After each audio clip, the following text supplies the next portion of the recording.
answering your questions about retirement. It's Money Talk with Michael Eastham.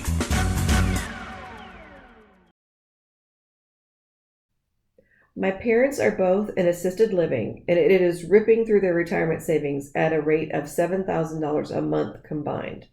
They will be okay for a few more years, but I want to make sure that I don't end up in the same situation in 20 years. What information can you tell me about long-term care options? This is great, a long-term care question, and this is on a lot of people's minds nowadays, especially when you consider that 50% of folks in retirement are likely to have some sort of a long-term care event.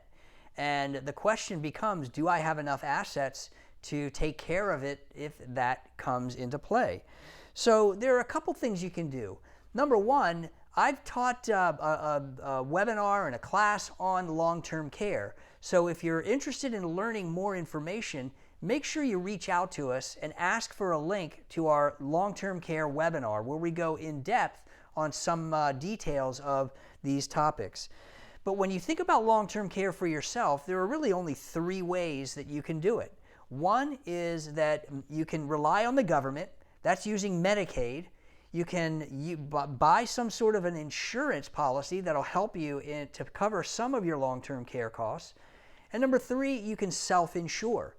So if you don't have a lot of money, or you're okay with spending down all of your assets, well then the government option may be okay. But in most cases, the nursing homes that are covered by Medicaid are not the ones that you really want to be staying in. So that leaves a couple of other options, right? Or long-term care insurance, and long-term care insurance comes in a few different flavors. You have the traditional flavor, which is just pay as you go, right? You can pay premiums all your life and never use it, and you don't have anything to show for it. You can use a hybrid type of a policy or an asset-based type of a policy where you purchase a life insurance policy that has a rider on top of it that's triggered if you have a long-term care event. And that way you can start to draw on that policy for long-term care for a period of time. And generally, if it's set up right, that money will come out tax-free. So it can be a great option if you want to have the insurance company cover some of the risk. And then the final possibility is self-insure. So typically self-insuring is okay if your assets are over $2 to $2.5 million. Then you can actually set some money aside. If your budget is appropriate, you can set some assets aside and earmark those for long-term care down the road. If you don't need them, fine. You can send that money to the next generation. If you do need it, well then you earmarked it years ago so that you're all set and you're ready to spend that money on a long-term care event.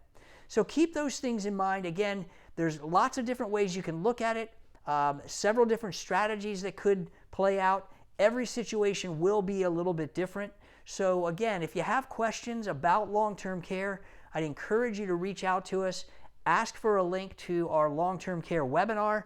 You can look that through, and if you want to talk further, we can schedule a time to talk about your individual situation to see what might be the best strategy for your retirement.